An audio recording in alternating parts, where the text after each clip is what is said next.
ಉಚ್ಚ ನ್ಯಾಯಾಲಯದ ನಿವೃತ್ತ ನ್ಯಾಯಾಧೀಶರಾದ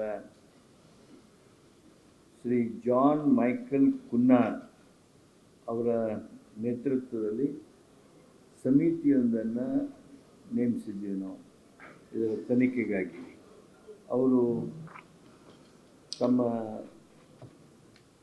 ವಿಶೇಷವಾಗಿರ್ತಕ್ಕಂಥ ಶ್ರಮದಿಂದ ಎಲ್ಲ ತನಿಖೆಯನ್ನು ಮಾಡಿ ಸಂಬಂಧಪಟ್ಟಿರ್ತಕ್ಕಂಥ ಹಲವಾರು ವಿಷಯ ವಿವರ ಕಾಗದ ಎಲ್ಲನೂ ಇದರಲ್ಲಿ ಕೊಟ್ಟು ಈ ಒಂದು one man commission of enquiry of justice Kunha ಇವತ್ತು ಸಚಿವ ಸಂಪುಟದಲ್ಲಿ ಇದು ಮಂಡನೆ ಮೊದಲೇಗಾಗಿತ್ತು. ಅದರ ಬಗ್ಗೆ ಚರ್ಚೆಯಾಗಿ ಈ ಒಂದು ಸಂದರ್ಭದಲ್ಲಿ ಈ ಸಚಿವ ಸಂಪುಟದಲ್ಲಿ ಕುನ್ನಾ ಅವರ ವರದಿಯನ್ನು ರಾಜ್ಯ ಸಚಿವ ಸಂಪುಟ ಒಪ್ಪಿಕೊಂಡಿದೆ. ತದನಂತರ ಚರ್ಚೆಯ ನಂತರ 4/6/2025 RCB ಕ್ರಿಕೆಟ್ ತಂಡದ ವಿಜಯೋತ್ಸವ ಸಮಾರಂಭದಲ್ಲಿ ಚಿನ್ನಸ್ವಾಮಿ ಕ್ರೀಡಾಂಗಣದಲ್ಲಿ ಉಂಟಾಗಿರ್ತಕ್ಕಂಥ ಕಾಲು ತೂತಕ್ಕೆ ಏನು ಏಕಸದಸ್ಯ ವಿಚಾರಣಾ ಆಯೋಗದ ವರದಿಯನ್ನು ಸಲ್ಲಿಕೆ ಆಗಿತ್ತು. ಆ ವರದಿಯನ್ನು ರಾಜ್ಯ ಸಚಿವ ಸಂಪುಟವು ಅಂಗೀಕರಿಸಿತು. ಈ ವರದಿಯಲ್ಲಿ ಉಲ್ಲೇಖಿಸಿರ್ತಕ್ಕಂಥ ಖಾಸಗಿ ಸಂಸ್ಥೆಗಳ ವಿರುದ್ಧ ಹಾಗೂ ಸರ್ಕಾರಿ ಅಧಿಕಾರಿಗಳ ವಿರುದ್ಧ ಏನು ಕ್ರಮಗಳನ್ನು ಹೇಳಿದ್ದಾರೆ ಆ ಕ್ರಮಗಳನ್ನು ಈ ಖಾಸಗಿ ಸಂಸ್ಥೆಗಳ ವಿರುದ್ಧ ಕಾನೂನು ರೀತ್ಯ ಕ್ರಮ ಕೈಗೊಳ್ಳೋದಕ್ಕೆ ರಾಜ್ಯ ಸಚಿವ ಸಂಪುಟ ಇವತ್ತು ನಿರ್ಣಯಿಸಿದೆ. ಹಾಗೂ ಸರ್ಕಾರಿ ಅಧಿಕಾರಿಗಳ ವಿರುದ್ಧ ಇಲಾಖಾ ವಿಚಾರಣೆ ಪ್ರಾರಂಭಿಸಲು ಸಚಿವ ಸಂಪುಟವು ಒಳಾಡಳಿತ ಇಲಾಖೆಗೆ ಸೂಚನೆಯನ್ನು ನೀಡಿತು.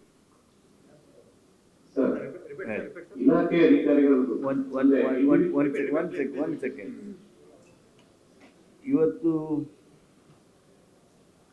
ಏಕ ಸದಸ್ಯ ವಿಚಾರಣಾ ಆಯೋಗದ ವರದಿಯನ್ನು ರಾಜ್ಯ ಸಚಿವ ಸಂಪುಟ ಅಂಗೀಕರಿಸಿತು ಮತ್ತು ವರದಿಯಲ್ಲಿ ಉಲ್ಲೇಖಿಸಿರುವ ಖಾಸಗಿ ಸಂಸ್ಥೆಗಳ ವಿರುದ್ಧ ಕಾನೂನು ರೀತಿಯ ಕ್ರಮ ಕೈಗೊಳ್ಳುವುದಕ್ಕೆ ಸಚಿವ ಸಂಪುಟ ನಿರ್ಣಯಿಸಿದೆ.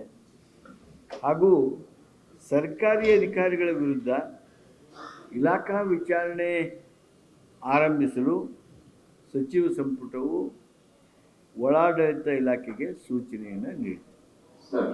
ಇಲಾಖೆ ವಿಚಾರಣೆ ಅಂದ್ರೆ ಇಂಡಿವಿಜುವಲ್ ಆಗಿರುತ್ತೋ ಅಥವಾ ಸಾಮೂಹಿಕವಾಗಿ ಯಾವ ತರ ಇಲಾಖೆ ವಿಚಾರಣೆ ಅಂದ್ರೆ ಏಕಸದಸ್ಯ ಆಯೋಗ ಆಗಿದೆ, ಸಿಐಡಿ ತನಿಖೆ ಆಗ್ತಾ ಇದೆ, ಮತ್ತೆ ಇನ್ನೊಂದು ತನಿಖೆ ಆಯ್ತು ಹೈಕೋರ್ಟ್ ಸುಪ್ರೀಂ ದಾಖಲಿಸಿಕೊಂಡು ಅವ್ರ ತನಿಖೆ ಅವ್ರು ವಿಚಾರಣೆ ಮಾಡ್ತಾ ಇದ್ದಾರೆ. ಇನ್ನೊಂದು ತನಿಖೆ ಯಾವ್ದ್ರಿ? ಅದು ಡಿಪಾರ್ಟ್ಮೆಂಟಲ್ ಎನ್ಕ್ವೈರಿ ಮಾಡಬೇಕಾಗುತ್ತೆ. ಆ ಡಿಪಾರ್ಟ್ಮೆಂಟಲ್ ಎನ್ಕ್ವೈರಿ ಮಾಡ್ತಾರೆ. ಡಿಪಾರ್ಟ್ಮೆಂಟ್ ಎನ್ಕ್ವೈರಿಯಲ್ಲಿ ವೈಯಕ್ತಿಕವಾಗಿ ಪ್ರತ್ಯೇಕವಾಗಿರುತ್ತೋ ಅಥವಾ ಹೋಲ್ಸೇಲ್ ಆಗಿ ಎಲ್ಲ ಒಟ್ಟಾರೆ ಡಿಪಾರ್ಟ್ಮೆಂಟ್ ಎನ್ಕ್ವೈರಿನ ಅಂತ? ಇಲ್ಲ, ಅದು ಪ್ರತ್ಯೇಕ ಅಂದರೆ ಇಂಡಿವಿಜುವಲ್ಸ್ ಮೇಲೆ ಎನ್ಕ್ವೈರಿ ಆಗ್ತದೆ. Otherwise it becomes a investigation agency. It will not become a departmental enquiry. ಇದೆ ಅಲ್ಲ, that is there in the ತರಿಲ್ಲದ ರಿಪೋರ್ಟ್. ಆ ರಿಪೋರ್ಟ್ ಕೊಡು. ಅಲ್ಲ, ಈಗ ಅಧಿಕಾರಿಗಳು ಅಂದ್ರೆ ಯಾರು ಸರ್? ಇವಾಗ 4 ಜನ ಇದು ಪೊಲೀಸ್ ಆಫೀಸರ್ಸ್. ಈಗ ಕಾನೂನು ಕ್ರಮ ಅಂದ್ರೆ ಕ್ರಿಮಿನಲ್ ಕೇಸ್ ಅಥವಾ ಯಾವ ತರ ಸರ್? ವಾಟ್ ಎಕ್ಸಾಕ್ಟ್ಲಿ ಅಂತ ಮಾಡೋಣ.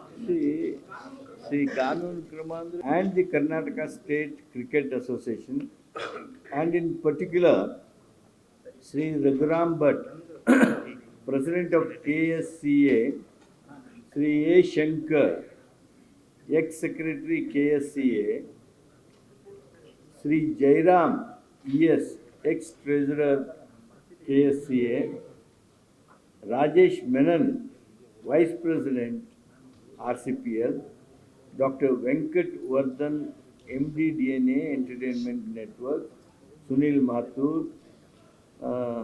and these are the people. These are something to do with the ಸಂಸ್ಥೆಗಳು, ಖಾಸಗಿ ಸಂಸ್ಥೆಗಳು and officers. ಆ ಪಟ್ಟಿನೇ ಇದೆ ನಿಮಗೆ. ಮುಖ್ಯ ಕಾರ್ಯದರ್ಶಿ ಆರೋಪ ಬಂದಿತ್ತು. ಇದರಲ್ಲಿ ನಿಮ್ಮ ಸರ್ಕಾರದ ಪಾತ್ರ, ಈಗ ಅವ್ರು ಹೇಳ್ತಾ ಇರೋದು ರಸ್ತೆ ನಮ್ಗೆ ಸೇರೋದಿಲ್ಲ, KSA ಸೇರೋದಿಲ್ಲ, ಸರ್ಕಾರ ಸೇರುತ್ತೆ, ವೈಫಲ್ಯ ಸರ್ಕಾರದ್ದು ಅಂತ ಅವ್ರು ಕೊಟ್ಟು ಮಾಡ್ತಿದ್ದಾರೆ. ನೀವು ಅವ್ರ ಮೇಲೆ ಗುರುವೆ ಕೂರಿಸ್ತಾರೆ, ಅವ್ರ ಮೇಲೆ ಗುರುವೆ ಕೂರಿಸ್ತಾರೆ. ಏನು ಹಿಂಗೆ ಮಾತಾಡಿದ್ರೆ ಏನು ಹೇಳ ನಿಮಗೆ ಇಷ್ಟೇ. ಸರ್, ರಿಪೋರ್ಟ್ ಅಲ್ಲಿ ಕೇವಲ ಅಧಿಕಾರಿಗಳು ಮತ್ತೆ ಖಾಸಗಿ ಸಂಸ್ಥೆಗಳ ಪಾತ್ರ ಅಷ್ಟೇ ಮೆನ್ಷನ್ ಆಗಿದೆಯಾ? ಸರ್ಕಾರದ ಪಾತ್ರ ಏನು ಇರಬಾರ್ದು? ನಾನು ನಿಮಗೆ ರಿಪೋರ್ಟ್ ಕೊಡ್ತೀನಿ, ತಾವು ಇದನ್ನ ಅವಲೋಕಿಸ್ಕೊಳ್ಳಿ. ರಿಪೋರ್ಟ್ನಲ್ಲಿದೆ. ಪೊಲೀಸ್ ಅಧಿಕಾರಿಗಳು ಸಸ್ಪೆಂಡ್ ಆಗಿದ್ದಲ್ಲ, ಅದು ವಾಪಸ್ ಕೊಡ್ತಾ ಇದ್ದಾರೆ ಸರ್. ಪೊಲೀಸ್ ಆಯುಕ್ತರು ಮತ್ತೆ IPS officers. I will give the report, you can see the report. ಇಷ್ಟು ದೀರ್ಘವಾಗಿ ಈ ದೊಡ್ಡ ರಿಪೋರ್ಟ್ ಚರ್ಚೆ ಆಗೋದಿಲ್ಲ. ಅಲ್ಲ, ಇವತ್ತು ಅದನ್ನ ನೋಡಿ ಅದಕ್ಕೆ ಡಿಸಿಷನ್ ತಗೊಂಡಿಲ್ಲ ನಾವು. ನೋಡಿ, ಈ ರಿಪೋರ್ಟ್ನಲ್ಲಿ ಏನಿದೆ ಆ ರಿಪೋರ್ಟ್ ನಿಮಗೆ ಕೊಡ್ತೀನಿ ಅಂತ ಹೇಳ್ತೀನಿ. ನೀವು ಆ ಹೆಸರು ಕೇಳಿದ್ರಿ ಅಂತ ಅವನು ಓದಿದೆ ನಾನು. I will give that report, U C the report. ಏನಂದ್ರೆ ಕಾನೂನು ಕ್ರಮ ಅಂದ್ರೆ ಹೊಸದಾಗಿ ಕೇಸ್ ಹಾಕ್ತೀರಾ? ಕಾನೂನು ಕ್ರಮ ಅಂದ್ರೆ ಈಗೇನು ಎಲ್ಲವನ್ನೂ ಕೇಸ್ ಹಾಕಿರ್ತೀವಿ ಅಂತ ಅಲ್ಲ.